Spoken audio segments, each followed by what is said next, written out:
Good morning, good afternoon, and good evening, and welcome to this week's episode of Maconomics. I'm your host, Ross Mack, and I'm here to try to help you get to the bag. We got a new caller calling, man. Talk to me, what you got? I got 5 bands for my first baby daddy, another 5 bands for my second baby daddy.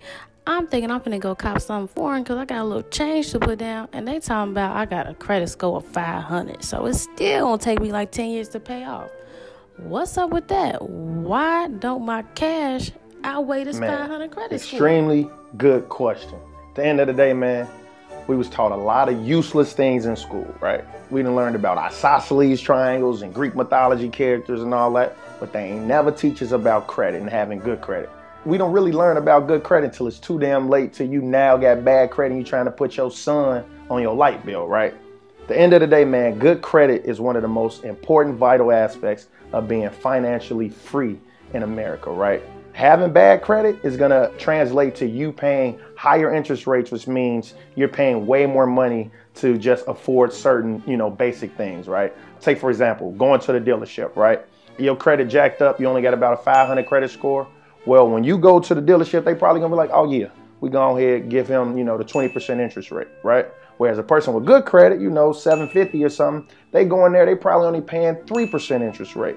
Let me break it down mathematically. Going to get a $35,000 car with bad credit on a 20% interest rate, you probably over the course of the loan, probably gonna pay an additional $20,000, right? Good credit, you probably only pay an additional $3,000, $4,000, right? Huge difference. But not only there, it's also going to determine where you live. You know what I mean? Your landlord going to want to run your credit. The insurance rates, they might run your credit. Jobs might do it. Obviously, credit card companies going to, determine how high interest rates they're going to charge you. And then not to mention when it comes to getting a crib. Banks are going to be like, oh yeah, if I'm going to get bad credit, yeah, let's go ahead and hit them with the highest interest rate. So at the end of the day, man, it's very important to establish good credit early on. But man, great question. Next caller, talk to me. What you got? Hey, Ross Mack, what's good, big bro? Look, I'm starting college, trying to establish credit. I don't really know where to start. I know my parents had some bills in my name back in the day, but new year, new me. What's up? I need some guidance, bro. Man, great question, right? How do you establish credit history early on? I think for a person that's like 18, 19, either bad credit or have no credit history at all, you want to probably start out with a secured credit card. I think it's very safe and easy to do. You'll go to your bank. They're going to have you put down a deposit. This is probably usually $200 to $300. You give them that deposit, they're going to give you in return a credit card. Now with this credit card, in order to start building up some credit history, you want to make small purchases and then pay it off, right? From a utilization standpoint, you don't really want to go over $90 on your $300 credit limit, right? And so here, you buy something from Starbucks, pay it right off. Buy something from Macy's, pay it right off. From there, you're going to start building up credit history, which is going to actually let the creditors know that you're paying your stuff on time and you're starting to build up some credit history, which is going to in turn help boost your credit score. But man, great question. Next caller, talk to me. What you got?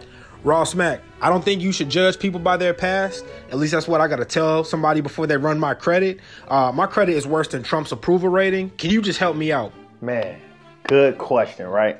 How do we actually fix credit, right? First step is actually looking at your credit report, seeing what's on there. Going on, freecreditreport.com and actually running your credit, and it's going to be free, and seeing, okay, what's on there? Are there things that are currently in collections, right? If they are, you want to try to address those first and try to see how you can get those in good standings, right? Next, you want to see, okay, what's your actual credit utilization?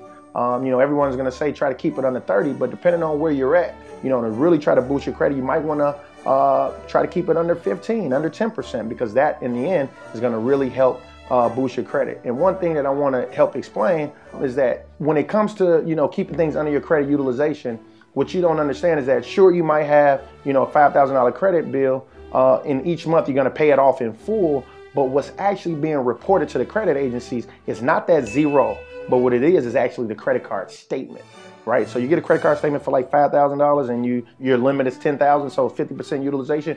But you're like, I pay it on time every month. What you're not understanding is that what's being reported is that $5,000 credit statement. So if you're now paying that off before they actually send the statement, that's going to help.